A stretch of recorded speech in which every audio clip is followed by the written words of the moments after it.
Today on CCHS Today, we take a look at astronomy, which is one of the many classes you can take this next school year.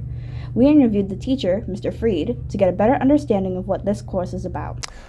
In basic astronomy, so I have two different astronomy courses, astronomy and deep space astronomy. In the first one, it is primarily the solar system.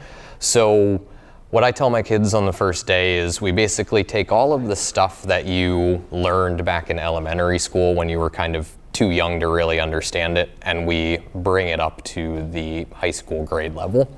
So we take a little bit of a historical approach. We look at what we used to think the universe looked like, what our very early understandings of astronomy were, and we sort of run the clock forward until we get to what we know about the universe and how the solar system formed today.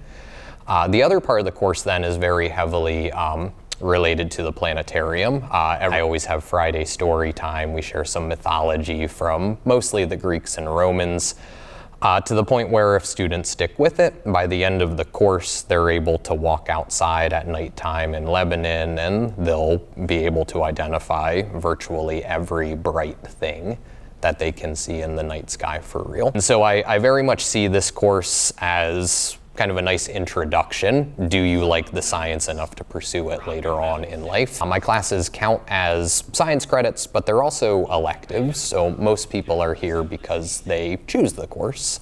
I took the class because I had an interest in astronomy beforehand, but I just didn't have the resources and I didn't really know what to look up.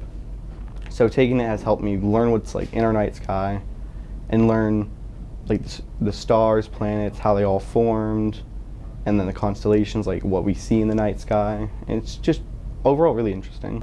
It's very fascinating. It's a lot of very large scale, very advanced topics, and Mr. Freed is able to break them down into such digestible lessons, and that's very, very difficult to do. These are things that a lot of people go their entire adult lives without understanding. So it's very, very fascinating, and it's a very unique experience to be able to learn about astronomy at this level. Probably Mr. Freed and the way he teaches, because he teaches in a very good fluid way that makes me actually interested to learn. For me, the learning about the constellations and the stars and the night sky and all that. Reporting from CCHS Today, I'm Z Marmel. And I'm Samantha Riddle.